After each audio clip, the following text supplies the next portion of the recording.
ইউক্রেনের ড্রোন ঝড়ে রাতভর কেঁপেছে রাশিয়া। একের পর এক বিস্ফোরণে আতঙ্ক ছড়িয়ে পড়ে মস্কো সহ একাধিক অঞ্চলে। আকাশ জুড়ে সাইরেন, আগুনের ঝলক আর প্রতিরক্ষা ব্যবস্থার মরিয়া তৎপরতায় যেন যুদ্ধ ঢুকে পড়ে রাশিয়ার ঘরের ভেতরেই।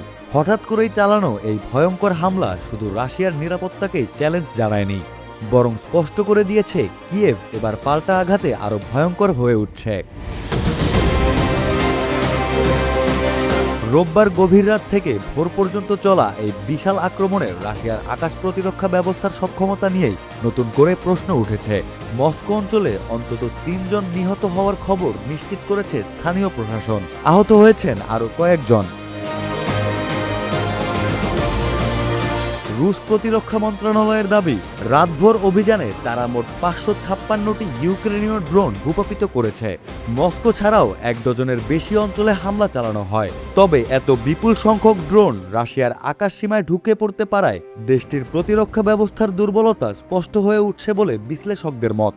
যুদ্ধ শুরুর পর এই প্রথম এত বড় পরিসরের ড্রোন হামলার মুখোমুখি হল রাশিয়া। মস্কোর গভর্নর আন্দ্রেই ভেরিবিয়েভ বলেছেন, ভোর ৩টার দিকে রাজধানী অঞ্চলে আকাশ প্রতিরক্ষা ব্যবস্থা সক্রিয় করা হয়। এক পর্যায়ে একটি ড্রোন আবাসিক ভবনে আঘাত হানলে ভয়ঙ্কর বিস্ফোরণ ঘটে। এতে এক নারী আহত হন। ধ্বংসস্তূপের নিচে আটকে পড়েন আরও একজন। পরে আরও ২ পুরুষের মৃত্যুর খবর নিশ্চিত করা হয়। হামলায় ৪ জন আহত হয়েছেন এবং বেশ কিছু অবকাঠামো ক্ষতিগ্রস্ত হয়েছে। মস্কোর মেয়র সের্গেই সেবিয়ানিন জানান, শুধু রাজধানীর আকাশেই অন্তত ৭৪টি ড্রোন প্রতিহত করা হয়েছে। তবে স্থানীয় বাসিন্দারা সামাজিক যোগাযোগ মাধ্যমে বিস্ফোরণের তীব্র শব্দ, আগুনের গোলা এবং আতঙ্কিত মানুষের ছোটাছুটির ভিডিও প্রকাশ করেছেন। অনেকেই দাবি করেছেন রাতভর মস্কোর আকাশ যেন যুদ্ধক্ষেত্রে পরিণত হয়েছিল। ইউক্রেনের এই হামলাকে কেবল প্রতিশোধী নয়, বরং রাশিয়ার জন্য একটি স্পষ্ট বার্তা হিসেবেও দেখছেন অনেক বিশ্লেষক। কারণ এর মাত্র ৪ দিন আগেই কিয়েভে রাশিয়ার ভয়াবহ ক্ষেপণাস্ত্র ও ড্রোন হামলায় অন্তত ২৪ জন নিহত হয়েছিলেন। ওই হামলার পর ইউক্রেনের প্রেসিডেন্ট ভ্লাদিমির জেলেনস্কি ঘোষণা দিয়েছিলেন, রাশিয়া আগুন নিয়ে খেলছে, এর জবাব আরও কঠোরভাবেই দেওয়া হবে। সেই ঘোষণার ২৪ ঘন্টা না পেরোতেই রাশিয়ার ভেতরে এই ভয়াবহ ড্রোন আক্রমণ চালানো হয়।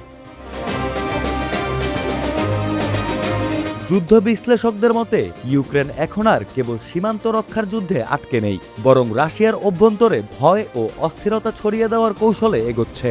একের পর এক ড্রোন হামলার মাধ্যমে ইউক্রেন বোঝাতে চাইছে, যুদ্ধের আগুন কেবল ইউক্রেনের শহরেই সীমাবদ্ধ থাকবে না, মস্কো আর নিরাপদ নয়। রাশিয়া যদিও দাবি করেছে অধিকাংশ ড্রোন ধ্বংস করা হয়েছে, তবে সাধারণ মানুষের মধ্যে আতঙ্ক ছড়িয়ে পড়েছে। বিশেষ করে রাজধানী মস্কোতে বিস্ফোরণ ও হতাহতের ঘটনা রুশ নাগরিকদের নিরাপত্তাবোধে বড় ধাক্কা দিয়েছে। যুদ্ধ যত দীর্ঘ হচ্ছে, ততই দুই দেশের সংঘাত আরও ভয়াবহ ও অনিয়ন্ত্রিত রূপ নিচ্ছে। বিশ্লেষকরা আশঙ্কা করছেন, এই হামলার জবাবে রাশিয়া আরও বড় ধরনের প্রতিশোধমূলক আক্রমণ চালাতে পারে।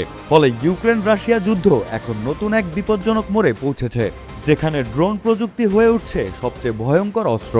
দুই পক্ষের পাল্টাপাল্টি হামলায় প্রতিদিনই বাড়ছে মৃত্যু, ধ্বংস আর অনিশ্চয়তা।